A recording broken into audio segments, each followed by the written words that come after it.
തെലങ്കാനയിൽ 13-കാരിയെ പീഡിപ്പിച്ച പ്രതിയെ മർദ്ദിച്ച് വീടിന് തീയിട്ട് നാട്ടുകാർ.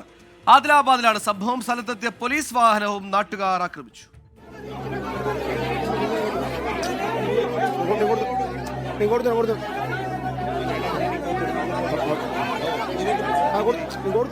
തെലങ്കാനയിലെ ആദിലാബാദിലുള്ള ഗുഡിഹത്നൂറിലാണ് സംഭവം.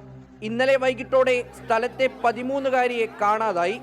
വീട്ടുകാർ ഏറെ തെരഞ്ഞെങ്കിലും കുട്ടിയെ കിട്ടിയില്ല. സന്ധ്യയോടെ പെൺകുട്ടി വീട്ടിലേക്ക് തിരിച്ചെത്തി. സമീപത്ത് താമസിക്കുന്നയാൾ തന്നെ വീട്ടിലേക്ക് കൊണ്ടുപോയി ഉപദ്രവിച്ചെന്ന് പെൺകുട്ടി വീട്ടുകാരോട് പറഞ്ഞു.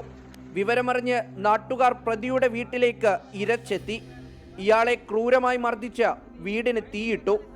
സംഭവമറിഞ്ഞ് സ്ഥലത്തെത്തിയ പോലീസ് വാഹനവും നാട്ടുകാർ ആക്രമിച്ചു. 2 പോലീസുകാർക്ക് പരിക്കേറ്റു. ഏറെ പണിപ്പെട്ടാണ് പോലീസ് പ്രതിയുമായി ആശുപത്രിയിലേക്ക് എത്തിയത്. പ്രതിക്ക് സാരമായി പരിക്കേറ്റിട്ടുണ്ട്. ഇയാൾ പെൺകുട്ടിയെ തട്ടിക്കൊണ്ടുപോയതായി പോലീസിന് തെളിവ് ലഭിച്ചുവെന്നാണ് സൂചന.